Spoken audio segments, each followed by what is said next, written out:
Pria miskin ini pun datang ke rumah anak sultan itu, guys. Lalu dia pun sangat terkejut melihat rumah itu sangat besar. Pria ini pun mau melamar kerja di rumah anak sultan itu. Pria ini pun langsung masuk ke dalam rumah anak sultan itu, guys. Dia pun melihat mobil mewah itu tersusun rapi dan dia pun sangat ingin memilikinya. Dia pun mulai jahil memegang aksesoris mobil itu, sehingga aksesoris itu pun langsung otomatis masuk ke dalam. Dia pun sangat terkejut, guys. Pria ini pun melihat isi rumah itu sangat kosong. Kemana orangnya semua? Lalu tiba-tiba dia pun sangat terkejut, guys. Ternyata di depan sudah ramai orang melamar kerja. Lalu dia pun langsung gabung sama orang-orang pelamar kerja itu. Dia pun sudah disediakan tempat duduk. Akhirnya dia pun langsung duduk, guys. Dan dia pun menyapa orang sebelahnya. Tiba-tiba seluruh pelamar kerja itu pun langsung berdiri karena anak sultan itu telah datang, guys. Itu adalah bos mereka. Akhirnya mereka pun langsung bingung siapa yang datang. Pria ini pun melihat ada kursi roda yang bergerak. Ternyata anak sultan itu menaiki kursi roda yang sangat canggih ini, guys. Dia pun lumpuh. Dia pun sengaja mencari orang untuk bekerja untuk melayaninya. Anak sultan ini pun sengaja membuka lowongan untuk dia mencari pelayan. Pria ini pun bingung melihat anak sultan itu. Tubuhnya cacat tapi harta kekayaannya banyak. Sedangkan dia tubuhnya normal tapi tidak ada hartanya. Asisten anak sultan itu pun langsung datang. Pria ini pun langsung melihat bahwasannya gadis itu sangat cantik, guys. Asisten cantik inilah yang telah membantu anak sultan itu, guys, untuk mencari pelayan untuk tuannya. Pria ini pun malah tidak fokus dengan pekerjaannya. Dia pun terus memandangi asisten yang cantik itu. Seluruh pelamar kerja itu pun langsung duduk, tapi pria ini pun malah berdiri. Dia pun tidak melepas pandangannya, guys, kepada asisten cantik anak sultan itu. Lalu dia pun langsung duduk lagi. Akhirnya seluruh pekerja itu pun langsung dipanggili. Mereka pun akan diinterview, guys.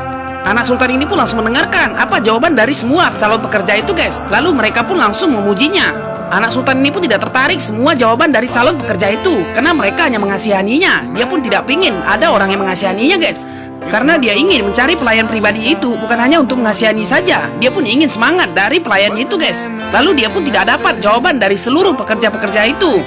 Asisten anak sultan ini pun tidak puas dengan jawaban seluruh calon pekerja itu, guys. Dia pun pusing. Lalu dia pun melihat anak sultan itu bukan yang memperhatikannya.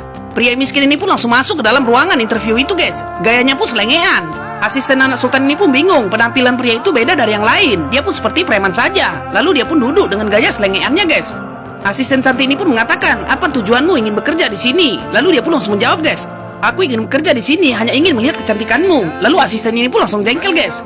Anak sultan ini pun langsung memandangnya karena jawabannya beda dari yang lain. Lalu dia pun telah tersenyum sama asistennya itu. Asistennya pun menyuruhnya untuk serius. Lalu dia pun langsung mengatakan, apa tujuanmu yang sebenarnya? Ternyata pria miskin ini pun baru keluar dari penjara dan ibunya pun menyuruhnya untuk berkelakuan baik. Makanya dia ingin melamar pekerjaan. Anak sultan itu pun sangat senang dengan jawabannya, guys, karena dia merasa bahwasannya dia yang cocok menjadi pelayannya. Dia pun malah menggoda asisten cantiknya itu, sehingga asisten ini pun sangat risih. Pria ini pun mengatakan, jika aku tidak lolos, tidak apa-apa, aku hanya bisa memandang wajahmu saja. Akhirnya anak sultan ini pun tertawa mendengarnya. Lalu dia pun langsung pergi dari ruangan interview itu, guys. Tiba-tiba anak sultan itu pun langsung manggil namanya. Dia pun malah memandang asisten cantik itu lagi, guys. Anak sultan ini pun sangat suka dengan gaya pria itu, guys. Dia polos dan juga tidak menutupi. Tapi asisten anak sultan itu marah. Dia pun mengatakan, kamu kurang ajar, tidak sopan bicara kepada anak sultan seperti itu. Lalu dia pun hanya bisa terdiam saja. Tapi anak sultan ini pun menyukainya, guys. Dia pun akan menyuruhnya untuk bekerja besok dan dia pun diterima. Akhirnya pria ini pun terkejut dan asisten itu pun terkejut. Mengapa pria selengean itu diterima sama anak sultan itu? Pria miskin ini pun tidak menyangka bahwasanya dia akan diterima oleh anak sultan itu, guys. Akhirnya besoknya pun langsung dia bekerja di hari pertama. Ikuti part selanjutnya ya, tapi like video.